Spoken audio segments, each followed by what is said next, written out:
Welcome back, Video Creeps. So I am currently out of town, but that does not mean that Chucky stuff stops. Absolutely new. So classic MVP background or not, we're talking about this thing. Cause some fucking banger things happen in this episode. So pop a squat, like the video, subscribe if you're new, and let's go over Chucky episode 4.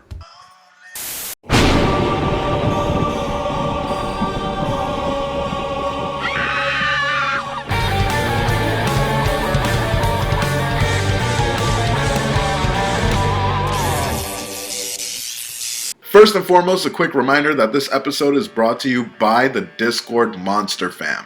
If you're feeling left out because the USA Network on YouTube has cut you off after 2 episodes, every single Wednesday on the Discord they actually play the episode for anyone who missed it on Tuesday. And it's actually part of a really awesome block of entertainment that happens every Wednesdays. That starts at 8 p.m. Eastern Time with Freddy's Nightmares, the Friday the 13th series, and then the brand new Chucky episode. So a link to that Discord will be down below, so check that out. So just how we all knew that it would, this episode actually starts with addressing the aftermath of everything that happened in the last episode. Cause that's how TV shows work. Kids are burned up and it's like scary, like a lot of people are hurt from the fire in the last episode. We saw from the previews that Lexi would survive, but if you've been staying away from the previews, learn that Lexi is A-okay. And there's this great confrontation scene that happens where Lexi tells Jake about how she is now aware that Chucky is alive, which is always one of my favorite things to encounter in a Child's Play movie.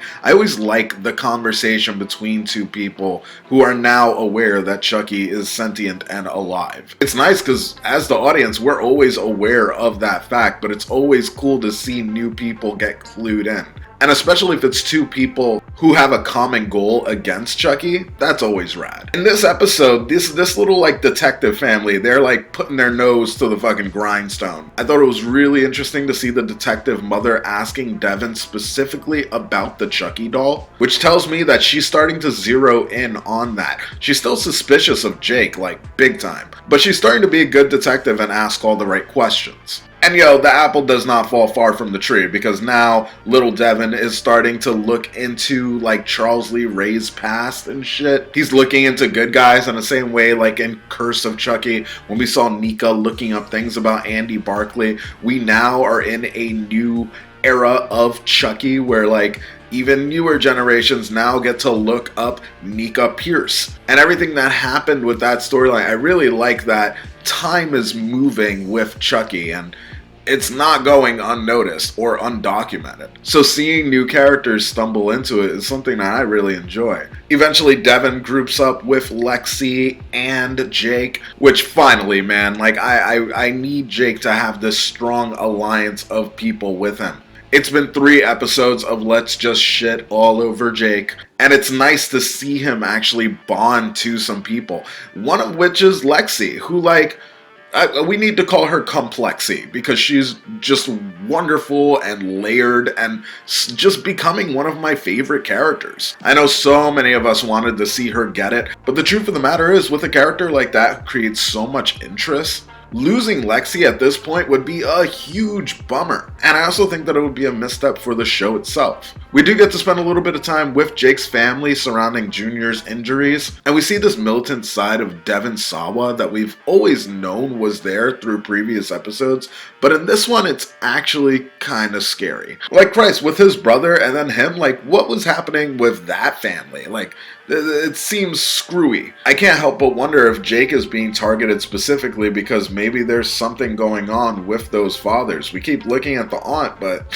what's going on with him? Something that I'm really enjoying that I generally don't, or I kind of just want to speed through most of the time, is whenever we get a flashback scene of Charles Lee Ray. I love that every single episode we are digging into that past, and they're keeping that really interesting, especially with the passing of time and now that we're watching Charles Lee Ray grow up. I thought that was really cool. And something that I'm not hearing a lot of people talk about is exactly how they're showing us these scenes. I really like the style with like the old film. It's like a small square. Like I dig that a lot. Visually, it puts me in a certain time frame.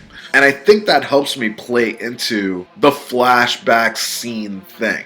Now, of course, there's two banger of things that happen in this episode, and I saved them for last. Number one, melted Chucky. What the fuck? That was dope.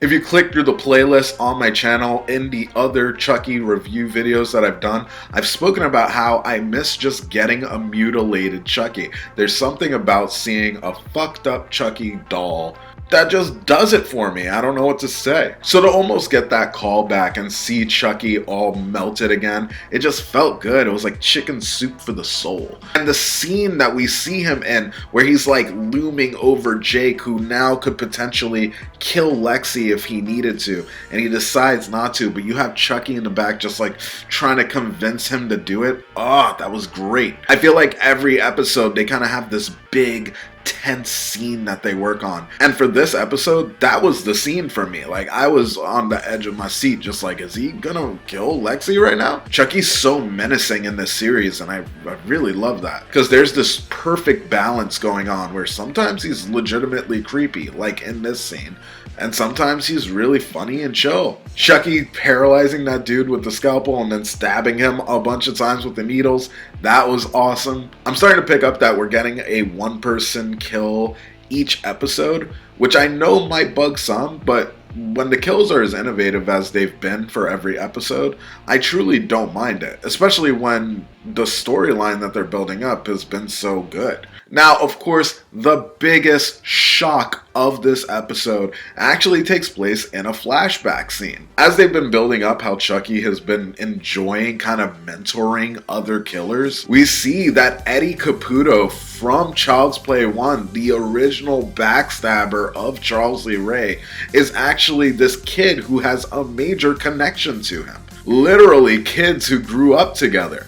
I saw that and I just gasped. I had no idea that that's even was something that could potentially happen. I'm so intrigued to dig more into Charles Lee Ray's past. And I don't need a full episode to dedicate to it. I like the way that they're doing it, where we're getting 10 minutes or so every episode. That's doing just the perfect job for me. Whatever you think, let me know down in the comments below. For whatever reason, on my last video, like, the comments just, they weren't allowed to happen. I don't know what the deal is, but I had no control over that. So if you commented and I didn't see it or I didn't respond, like, that's really what it was. Like, that's a YouTube thing that they're doing.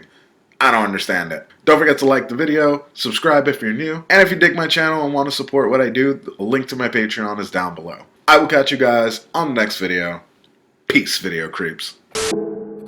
Some roses are red and some are blue, so please take a bunch here just for you. Besides, they were on sale 3 for 2. You're the kind that deserves a bouquet. You deserve a bouquet. You deserve a bouquet. Cause you're my Patreons, yeah, my Patreons. The Panther reviews, a Kyoto, Larry Sherman, Cory Stewart, Car Wounded, and Butcher's Grindhouse, Lord at Store, Michael Andrews, Premier, Survivors, Guild by Voorhees, Joe Adrian, Leilani, Little Lady Horror, Jessica Rabbit, Lila, Rachel Marie Prince, Giselle, Bittersweet Vegan, and Elle.